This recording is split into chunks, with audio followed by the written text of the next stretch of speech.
Points में आपका स्वागत है।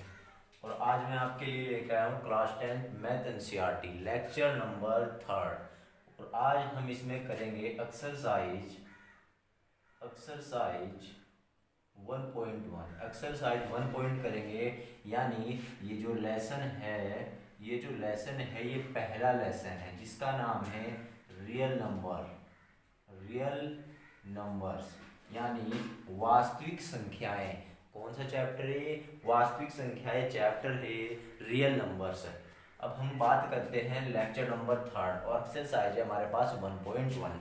इससे पिछली वाली वीडियो में मैंने आपको बताया था कि यूक्लिड विभाजन प्रमेयिका होती क्या है। यूक्लिड विभाजन प्रमेयिका एक साधन से, उसको हम 9th क्लास में उसका एक और नाम था जिसका नाम था शेषफल प्रमेय। उस शेषफल प्रमेय को ही 10वीं क्लास के अंदर, 10वीं कक्षा के अंदर क्या नाम दे दिया? यूक्लिड विभाजन प्रमेय का नाम दे दिया, जो हमारे पास ये थी a is equal to B Q plus R. A is equal to B Q plus R, यानी ए यहाँ पर होता है हमारे पास भाज्य, ये होता है हमारे पास यहाँ पर भाज्य। क्या होता है? भाज्य। और बी होता है हमारे पास यहाँ भाजक। क्या होता है? भाजक। और क्यों होता है हमारे पास यहाँ पे भागफल। क्या होता है? भागफल। ये होता है भागफल। और जो आर होता है ये होता है हमारे पास शेषफल। ये होता है हमारे पास शेषफल। और जो भाज्य होता है इसको हम इंग्लिश में बोलते हैं डिवाइडेंट। क्या बोलते हैं इसको? डिवाइडेंट भी बोलते हैं इसको। और यहाँ पर जो भाजक होता है इसको हम डिवाइजर भी बोलते हैं। और जो यहाँ पर भागफल होता है इसको हम क्यूसेंट बोलते हैं। और यहाँ पर जो शेषफल होता है उसको हम क्या बोलते हैं? इसको बोलते हैं रिमाइंडर। अब हम अपनी एक्सरसाइज पर चलते हैं कि क्या था ये, क्या नहीं था। ठीक है, एक और बात करते हैं हम यूक्लिड विभाजन प्रमेय। यूक्लिड विभाजन प्रमेय का एक अनुप्रयोग था जो मैंने आपको बताया था, यूक्लिड विभाजन एल्गोरिथ्म। क्या बताया था? यूक्लिड विभाजन एल्गोरिथ्म बताया था। यानी उसी के आधार पर हमारे पास जो एक्सरसाइज 1.1 है उसका पहला क्वेश्चन क्या कहता है ये देखेंगे। एक्सरसाइज 1.1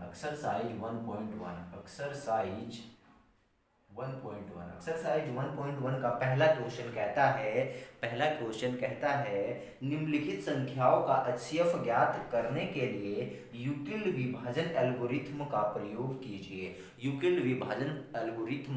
कीजिए। मैंने आपको बताया था जो हमारे पास प्रमेयिका थी और जो एल्गोरिथ्म था, जो हमारे पास एल्गोरिथ्म था और जो हमारे पास प्रमेयिका थी, इसमें एक मेन अंतर होता है। ये क्या है? हमारे पास एक प्रमेय है। प्रमेय क्या होती है? मैंने आपको बताया था, जो सिद्ध किया हुआ एक कथन होता है। क्या होता है? जो सिद्ध किया हुआ एक कथन होता है। और जो एल्गोरिथ्म होता है वो क्या होता है हमारे पास? एल्गोरिथ्म एक प्रकार की विधि होती है। क्या होती है? एक प्रकार की विधि होती है। और जो प्रमेयिका होती है वो एक सिद्ध किया हुआ कथन होता है। यानी जो हमारे पास एल्गोरिथ्म है ये एक प्रकार की विधि है। विधि कैसी है ये? यानी किन्हीं भी दो धनात्मक पूर्णांकों का HCF ज्ञात करने के लिए एक विधि का यूज करते हैं हम, जिसका नाम है एल्गोरिथ्म। अब देखते हैं क्वेश्चन नंबर पहला क्या कहता है। ये कहता है कि पहला क्वेश्चन है हमारे पास ये 135 और 225 का HCF ज्ञात कीजिए। तो ध्यान रखना, बड़ा सिंपल सा क्वेश्चन है, कोई ज़्यादा भारी बात नहीं है। अब हम इसको करते कैसे हैं इस बात को देखना है। ठीक है, यहाँ पे लिखना है स्टार्टिंग में 135 व 225 में 225 बड़ा है 135 से। किससे? 135 से बड़ा है 225। अब हमें क्या करना है? इसलिए हमारे पास 225 दिया जाएगा। यहाँ पर 225 भाज्य व 135 भाजक है। ठीक है, यानी या ऐसे भी लिख सकते हैं 225 भाज्य व 135 भाजक लेंगे। ठीक है, ऐसे भी लिख सकते हैं। अब करना क्या है, यूक्लिड विभाजन प्रमेयिका से, यूक्लिड विभाजन प्रमेयिका का प्रयोग करने पर, यूक्लिड विभाजन प्रमेयिका का प्रयोग करने पर, यूक्लिड विभाजन प्रमेयिका का प्रयोग करने पर अब हम देखते हैं क्या करते हैं इसमें। देखिए, मैंने आपको बताया था कि जो यूक्लिड विभाजन प्रमेयिका होती है और जो यूक्लिड विभाजन एल्गोरिथम होता है, उसमें जो लोग बाग होते हैं, यानी लोग बाग उसमें कोई भी मेन अंतर मानते नहीं। ठीक है, लेकिन जो एल्गोरिथम होता है वो क्या होता है, एक प्रकार की विधि होती है। अब देखिए, हम जो यहाँ पर एचसीएफ इनका निकाल रहे हैं, ये क्या निकाल रहे हैं, एल्गोरिथम विधि से निकाल रहे हैं। ठीक है, लेकिन हम यहाँ पर क्या करेंगे, यूक्लिड विभाजन प्रमेयिका का प्रयोग करने जा रहे हैं। तो यहाँ पे लिखता हूँ मैं 225 भाज्य व 135 भाज्य लेंगे। ठीक है, यहाँ पे लिखे यूक्लिड यूक्लिड यूक्लिड विभाजन विभाजन प्रमेयिका से, यूक्लिड विभाजन प्रमेयिका से। ठीक है, या ऐसे भी लिख सकते हैं 225 व 135 में यूक्लिड विभाजन प्रमेयिका का प्रयोग करने पर, 225 व 135 में यूक्लिड विभाजन प्रमेयिका का प्रयोग करने पर। अब देखते हैं ये क्या है हमारे पास। मैंने अभी अभी बताया जो यूक्लिड विभाजन प्रमेयिका होती है वो क्या होती है, A=BQ + R होती है। ये क्या होता है हमारे पास, भाज्य होता है। भाज्य क्या है इसमें, 225 तो आ जाएगा, इधर 225 आ जाएगा। कितना आ जाएगा, 225 आ जाएगा। 225 भाजक क्या है हमारे पास, 135। 135 हमारे पास भाजक। अब ये देखना है हमारे पास पहाड़ा कितनी बार चलेगा, यानी इसमें ये पहाड़ा कितनी बार चलेगा। अब देखते हैं, यानी इसको हम इससे क्या कर रहे हैं, डिवाइड कर रहे हैं, भाग दे रहे हैं। तो यहाँ पर क्या बार चलेगा, तो 2 बार चलाएंगे तो ज़्यादा हो जाएगा, इसीलिए क्या कितनी बार चलेगा, यहाँ पर 1 बार चलेगा। कितनी बार चलेगा पहाड़ा, 1 बार चलेगा। और जो हमारे पास क्या बचेगा, जब 235 में 225 में से 135 जाएंगे तो यहाँ पर कितना बचेगा, 90 बचेगा। कितना बचेगा, 90 बचेगा। इस बात को समझ लिया होगा। यानी 225 है हमारे पास भाज्य और 135 हमारे पास भाजक और ये 90 है हमारे पास शेषफल। ठीक है, अब हमें करना क्या है, अब यहाँ पर देखना है। ठीक है, अब देखना है यहाँ पर 135 व 90 में, 135 व 90 में, 135 व 90 में 135 भाज्य व 90 भाजक। ठीक है, होगा। ठीक है, ये आ गया हमारे पास, यानी 135 होगा हमारे पास भाज्य और 90 हमारे पास क्या होगा, भाजक होगा। 90 क्या होगा हमारे पास, भाजक होगा। अब यहाँ पर देखना क्या है हमें, 135 व 90 में, 135 यहाँ पे लिखना है, 135 व 90 में यूक्लिड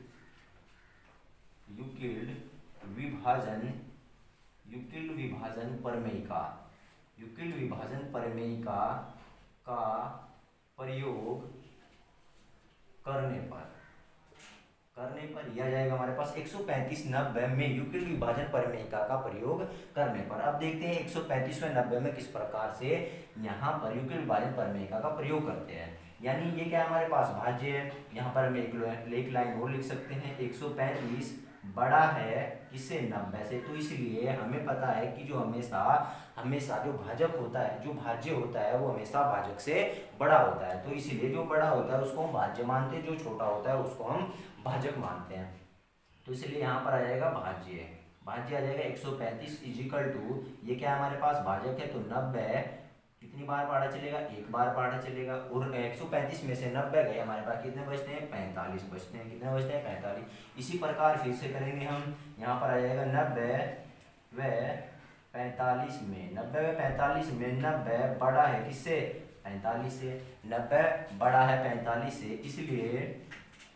इसलिए 90 व 45 में यही same to same line Euclid विभाजन प्रमेयिका का प्रयोग करने पर, यूक्लिड विभाजन प्रमेयिका का प्रयोग करने पर। अब मैं क्या करता हूँ, इसमें मैं इसका प्रयोग कर देता हूँ। ये आ जाएगा हमारे पास यहाँ पर 90 क्या आ जाएगा, भाज्य आ जाएगा, इजिकल टू 45 क्या आ जाएगा, भाजक। और यहाँ पर मल्टीप्लाई में आएगा 1, क्योंकि 1 बार 2 बार पहाड़ा चलेगा। कितनी बार पहाड़ा चलेगा, 2 बार। 45 दूनी 90, कितना आ जाएगा, शेषफल 0 आ जाएगा।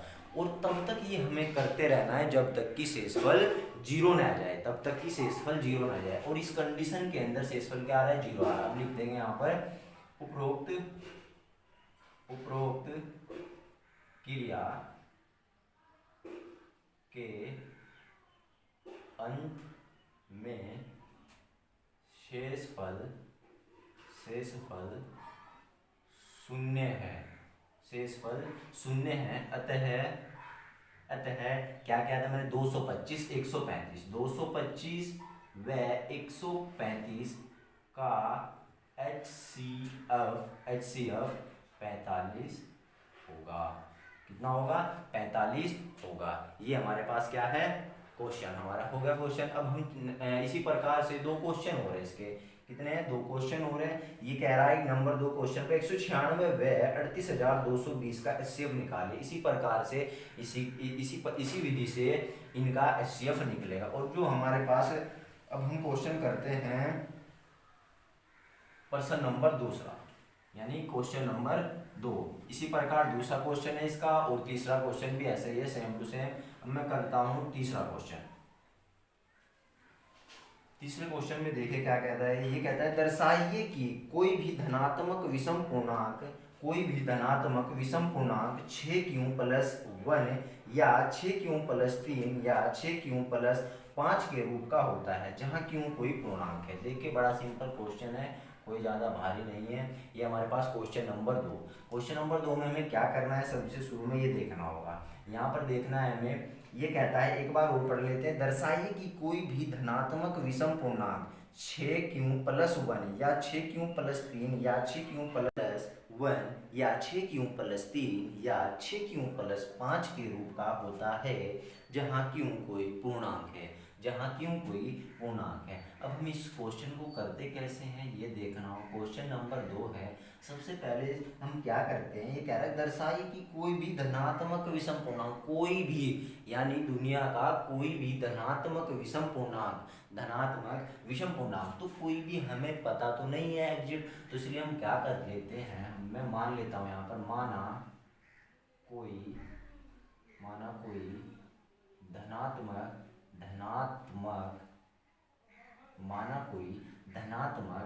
विषम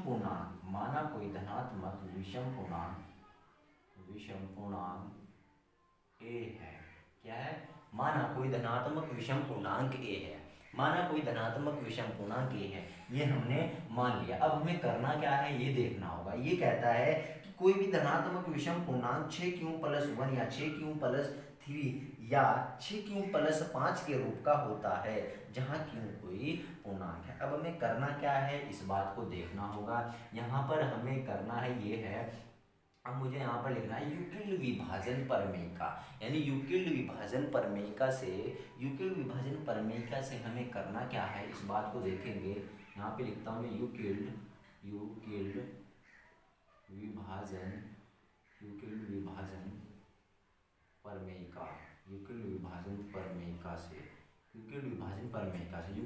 प्रमेय का क्या है, A=BQ+R।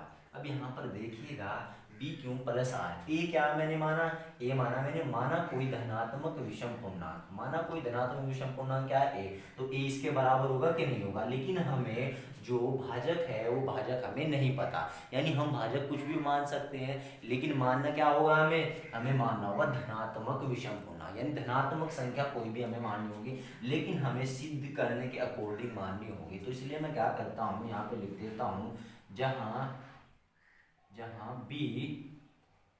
= 6 है, जहाँ b = कितना है 6, तो ये हो जाएगा हमारे पास a बराबर 6q+r,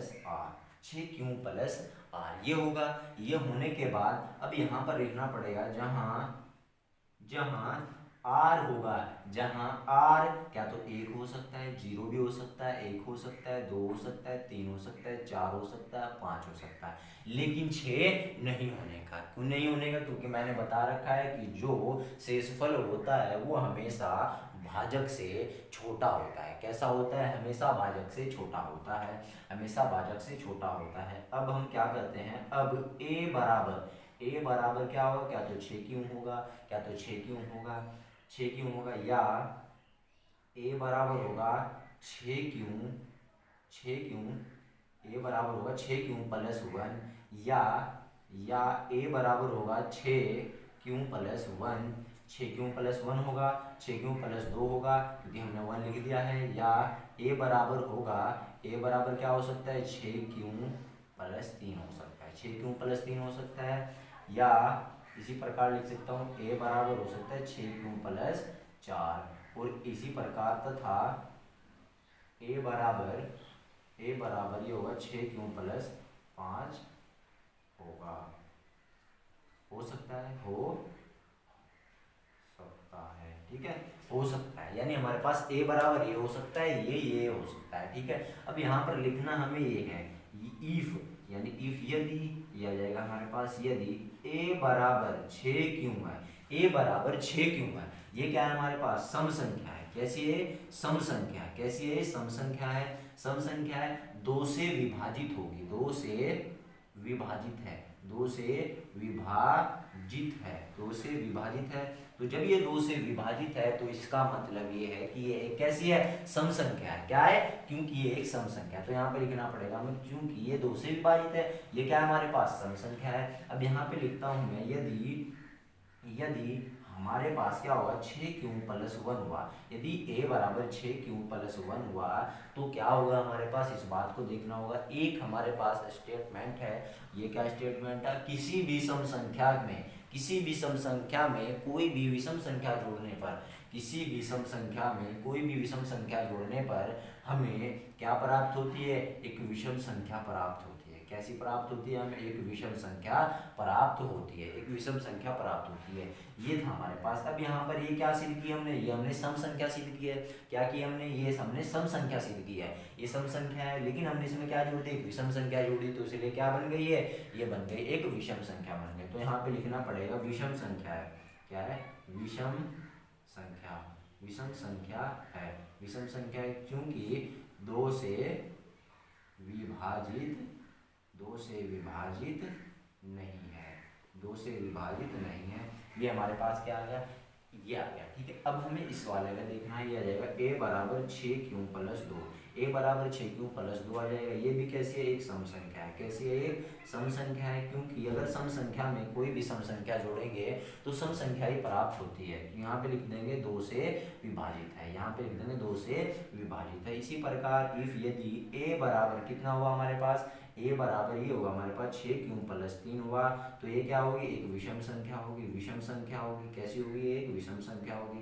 तो क्योंकि यहाँ पे लिख देंगे ये हमारे पास 2 से विभाजित नहीं है, 2 से विभाजित नहीं है। इफ यदि हमारे पास a बराबर क्या हुआ 6 क्यों प्लस 4 हुआ, 6 क्यों प्लस, ये कैसी हमारे पास सम संख्या है। इसी प्रकार यहाँ पे क्या होगा, 2 से विभाजित होगी, 2 से विभाजित होगी। यदि a बराबर 6 क्यों प्लस 5 हुआ, ये कैसी है, एक विषम संख्या है। कैसी है, एक विषम संख्या है।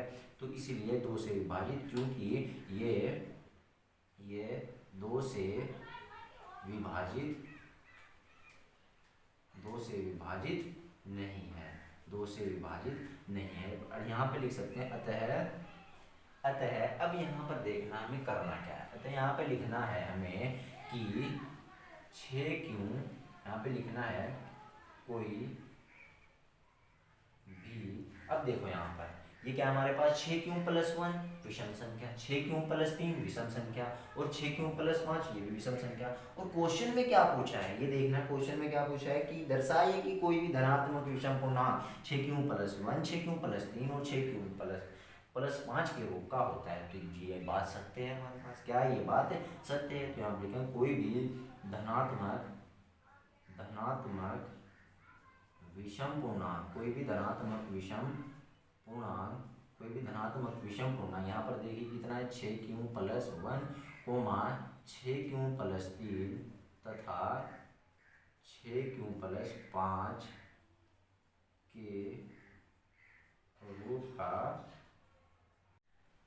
के रूप का होता है। तो ये क्वेश्चन हमारा पूरा हो गया है। अब हम नेक्स्ट क्वेश्चन करते हैं। नेक्स्ट क्वेश्चन में क्या कहा गया है ये देखते हैं। इसको मैं साफ कर देता हूँ।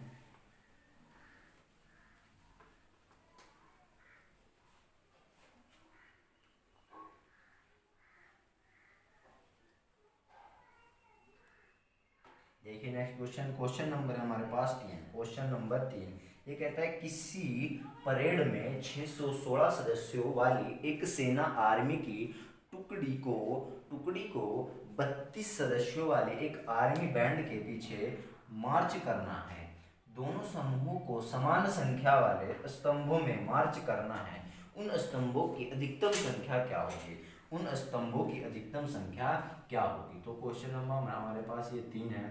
तो ध्यान रखना, मैंने आपको बताया था कि जो HCF होता है वो क्या होता है हमारे पास? HCF मैंने बताया था हाईएस्ट कॉमन फैक्टर होता है। क्या होता है? हाईएस्ट कॉमन फैक्टर होता है, हाईएस्ट कॉमन फैक्टर। तो यहाँ पर भी देखिए क्या पूछ रहा है, यहाँ पर भी पूछ रहा है अधिकतम संख्या क्या होगी। तो अधिकतम संख्या क्या होगी ये देखना होगा। अधिकतम संख्या क्या होगी ये देखना होगा। ये होगा हमारे पास 616।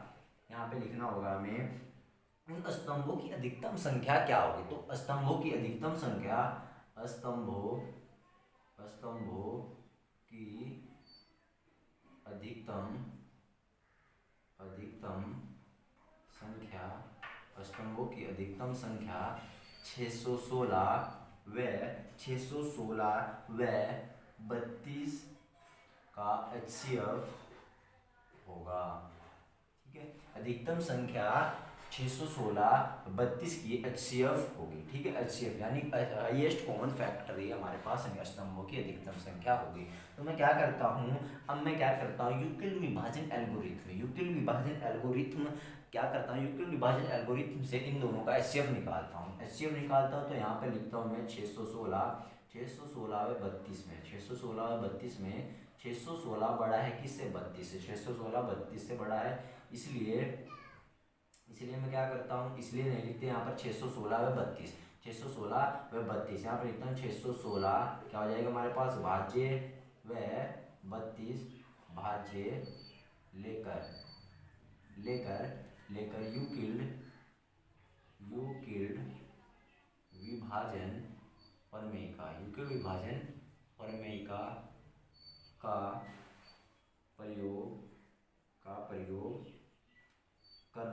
का प्रयोग करने पर यहाँ पर आ जाएगा हमारे पास भाज्य क्या है? भाज्य माना मैंने 616 इजिकल टू 32 क्या है हमारे पास? ये है भाजक। और क्या बार पहाड़ा चलेगा? ये पहाड़ा चलता है हमारे पास 19 बार। कितनी बार चलता है? 19 बार। और जो शेषफल बचेगा, शेषफल बचता है हमारे पास 8। कितना बचता है? शेषफल बचता है हमारे पास 8। तो शेषफल 8 बच गया। अब मुझे करना क्या है? अब यहाँ पर देखना है 32 और 8 में लेना है। क्या लेना? 32 और 8 में। यहाँ पर लेना 32 व 8 में। 32 बड़ा है किससे? 8 से। 32 बड़ा है 8 से, तो 32 भाज्य व 8 भाजक लेकर इसी प्रकार यूक्लिड विभाजन प्रमेयिका का प्रयोग करने पर यह आ जाएगा हमारे पास 32 इजिकल टू आ जाएगा हमारे पास 8। 8 चौक कितने होते हैं? 32 होते हैं। 8 चौक कितने होते हैं? 32। तो 4 प्लस कितना आ जाएगा? 0 आ जाएगा। तो उपयुक्त क्रिया के अंत में इसी प्रकार लिखना है जैसे कि मैंने पहले क्वेश्चन में लिखा था। यह आ जाएगा उपरोक्त क्रिया के अंत में शेषफल शून्य प्राप्त होता है। शेषफल शून्य प्राप्त होता है। अतः 32 व किसका? 32 व 616 का HCF 8 होगा। कितना होगा? 8 होगा। तो अधिकतम संख्या यानी स्तंभों की जो अधिकतम संख्या होगी वो कितनी होगी? 8 होगी। स्तंभों की अधिकतम संख्या कितनी होगी? 8 होगी। स्तंभों की अधिकतम संख्या कितनी होगी? 8 होगी।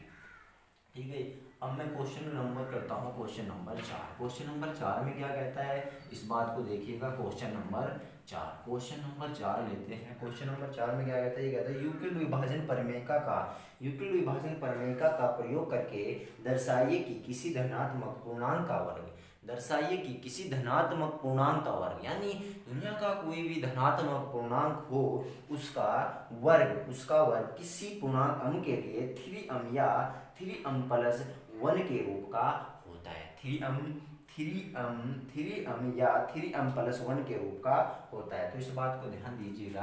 देखना है हमें करना कैसे है। क्वेश्चन नंबर हमारे पास 4, क्वेश्चन नंबर 4 यहाँ पे लिखता हूँ माना कोई धनात्मक पूर्णांक, यहाँ पे लिख देता हूँ मैं माना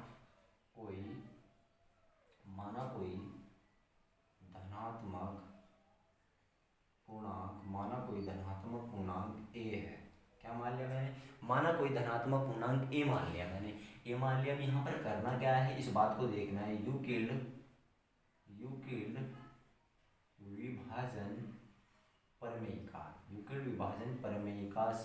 विभाजन प्रमेयिका से यह आ जाएगा हमारे पास a equal to P Q plus R. A equal to P Q plus R. A क्या मान रखा मैंने? ए मान रखा क्योंकि हमारे पास ए है।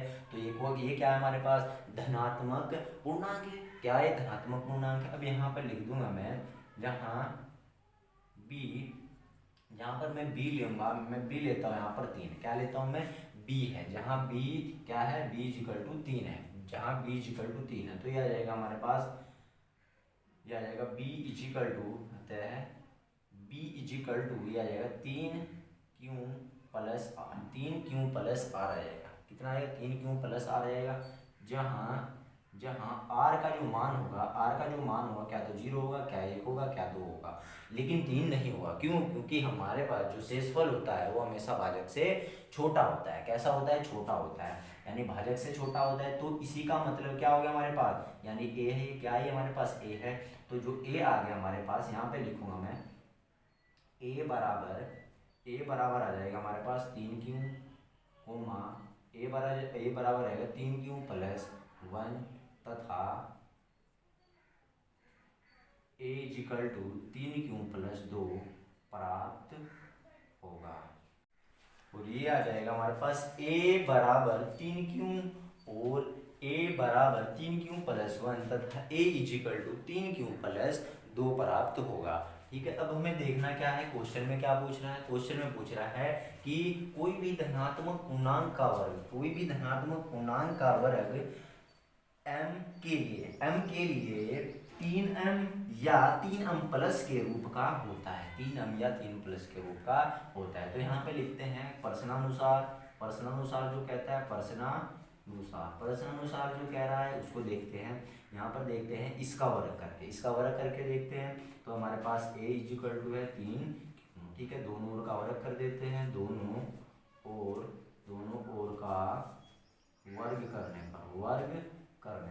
ओर का वर्ग करने पर यह आ जाएगा a स्क्वायर इक्वल टू कितना आ जाएगा? 9 और ये आ जाएगा क्यू स्क्वायर। ठीक है।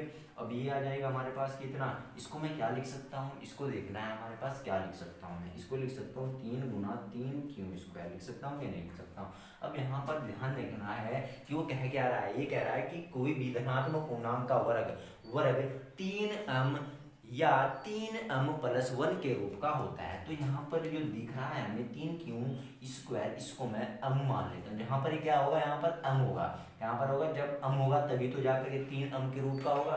तो इसलिए यहाँ पे लिखूंगा जहाँ m बराबर क्या है? 3q square. जहाँ m बराबर क्या है? 3q square. अब मैं दूसरा लेता हूँ। यहाँ पर a बराबर 3q प्लस 1 से, a बराबर 3q प्लस 1 से। अब हमें करना क्या है? अब स्क्वायर कर देना है इसका, यानी 3q प्लस 1 का स्क्वायर करता हूँ। यहाँ पर आ जाएगा हमारे पास कितना आ जाएगा? ये हमें पता है, स्क्वायर 3 तिया 9 होते हैं। 9q स्क्वायर प्लस 1 और प्लस 2 तिया 6, यानी आ जाएगा 6q आ जाएगा हमारे पास। ठीक है। अब हमें करना क्या है?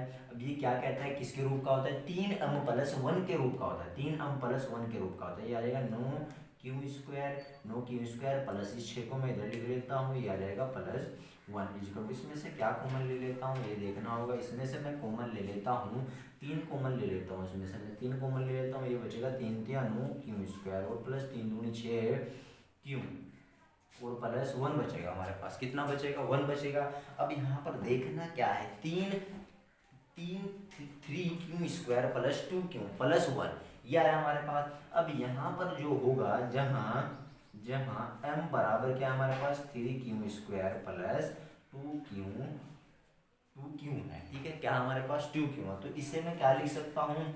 और मैं इसको ऐसे भी लिख सकता हूँ, यानी 3m प्लस 1, यानी a बराबर 3 m+1 के रूप का हो जाता है हमारे पास। ठीक है, यानी ये बात हमारे पास सत्य हो गई कि कोई भी धनात्मक पूर्णांक है, कोई भी धनात्मक पूर्णांक है, उसका वर्ग 3m या 3m+1 के रूप का होता है। अब मैं बात करता हूँ इस वाले को भी ले लेता हूँ मैं। ठीक है, इस वाले को भी ले लेता हूँ, आ जाएगा a बराबर 3m+2, ये ले लेता हूँ मैं। ठीक है, a बराबर 3m+2 ले लेता हूँ। तो यहाँ पर क्या होगा हमारे पास, इस बात को देखना होगा। ठीक है, इसी प्रकार से मैं इसका वर्ग कर देता हूँ। वर्ग करने पर कितना आएगा, a² = ये आएगा हमारे पास 3×3 आएगा, और q² प्लस ये कितना आएगा 4 आएगा, और प्लस 2×6 दूनी 12, ये आ जाएगा 12, क्यों आ जाएगा = मैं क्या करता हूँ, इसको और इसको साथ में रख लेता हूँ, इसको और इसको साथ में रख लेता हूँ। यहाँ पर कितना आएगा, ये आएगा 9q² प्लस ये आएगा 12, क्यों ये आएगा हमारे पास 4। इस 4 को मैं ऐसे लिख लेता हूँ 3+1, कोई दिक्कत की बात नहीं है। ठीक, अब मैं क्या करता हूँ, इस सारे में से 3 कॉमन ले लेता हूँ। 3 जैसे ही मैंने कॉमन लिया, ये आ जाएगा हमारे पास 3×3 q² प्लस 3×4 यानी 4 आ जाएगा, और क्यों आ जाएगा, और +1 और +1। जहाँ पर m बराबर क्या है हमारे पास 3q² प्लस 4q+1 है, 4q+1 है। अतः यहाँ पर लिख सकता हूँ मैं, अतः कोई भी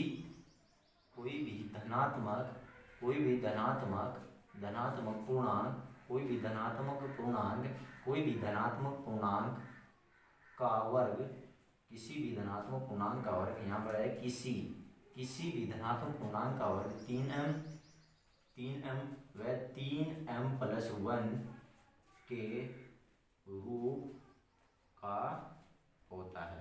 उम्मीद करता हूँ दोस्तों ये वीडियो आपको अच्छे से समझ में आई होगी, और कृपया करके इस चैनल को सब्सक्राइब कर देना।